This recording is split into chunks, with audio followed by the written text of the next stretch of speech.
La députée, la parole est à Madame Bernadette Laclais pour le groupe socialiste, républicain et citoyen. Vous avez 5 minutes, Madame la députée.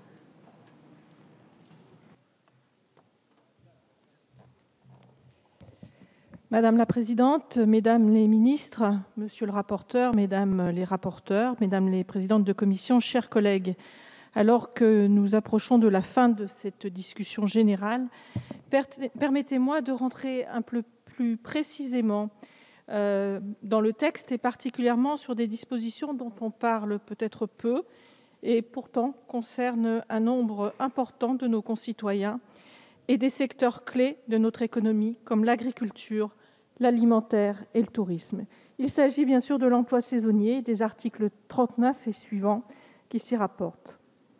En tant qu'élue de montagne, comme beaucoup de mes collègues des massifs montagneux, je suis attentive à cette question en raison de l'importance du travail saisonnier dans nos territoires. Malgré le grand nombre d'études existantes, il est complexe d'appréhender l'ampleur de l'emploi saisonnier pour au moins 3 raisons. Le périmètre des secteurs et des activités concernées n'est a priori pas défini. Les contrats peuvent être de toute nature, CDD saisonniers, autres CDD, intérim et parfois CDI.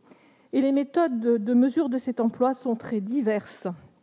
On estime néanmoins que près de 667 000 projets de recrutement en 2014 concernaient des emplois saisonniers concentrés dans 3 secteurs, l'agriculture, l'alimentaire, le tourisme, et 16 métiers concentrent plus de la moitié des projets de recrutement. Quelques caractéristiques communes apparaissent sans qu'elles définissent toutefois un profil type du salarié ou de l'emploi saisonnier.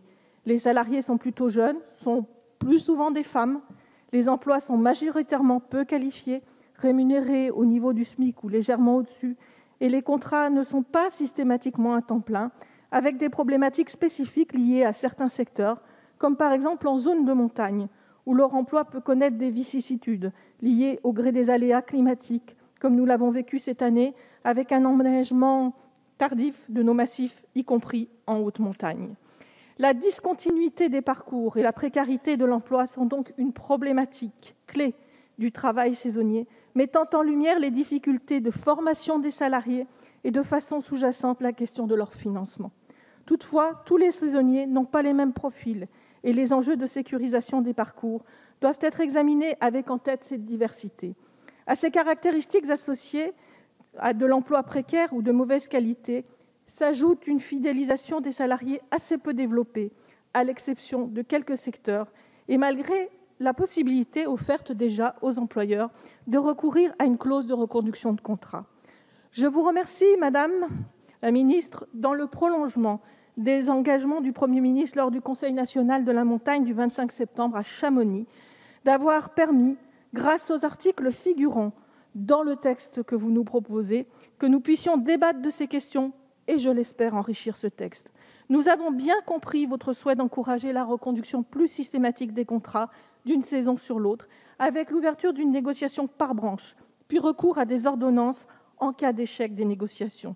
Nous vous proposons de compléter utilement et de consolider ces dispositions par des propositions à destination de la formation des saisonniers, la levée des obstacles aujourd'hui repérés pour la signature de CD2I, alors même que ces contrats pourraient offrir plus de stabilité aux saisonniers et aux plus réactifs. Aux employeurs aussi, d'ailleurs, dans l'esprit de ce qui avait été souhaité dans l'ANI. L'ouverture sur ce point de négociation sur l'indemnisation de la période non travaillée est nécessaire. Mais il ne s'agit pas toujours et nécessairement d'indemniser plus. Je rappelle qu'un certain nombre de saisonniers sont déjà indemnisés. Il s'agit de donner plus de sécurité au parcours. Enfin, il s'agit d'améliorer les conditions d'emploi et de vie des saisonniers. Car comment envisager un achat immobilier, une vie de famille, des projets personnels quand on est soumis à tant d'aléas? Si ce texte ne saurait à lui seul répondre à toutes les attentes dans ce domaine, il donne néanmoins l'occasion d'avancer et de préparer le débat pour d'autres textes qui seront soumis, comme le souhaite le gouvernement, à notre Parlement. Il s'agit aussi de compléter vos propositions en matière de groupement d'employeurs, aujourd'hui jugés trop complexes, Rappelons qu'aujourd'hui, le recours au groupement d'employeurs permet de stabiliser le salarié et de lui offrir, le cas échéant, un CDI. Enfin, permettez-moi de souligner qu'il en va aussi de l'intérêt des employeurs et plus globalement de notre économie. La stabilisation, la fidélisation des salariés permet aussi de s'assurer le recours à des salariés mieux formés et de sécuriser ainsi l'emploi dans l'intérêt de tous, salariés et employeurs. Des secteurs soumis à forte concurrence ont évidemment, on le voit bien, l'intérêt à cette stabilité et donc la situation, j'en suis persuadée, des saisonniers ne saurait laisser quiconque insensible dans cet hémicycle. Je vous remercie. Merci madame la députée.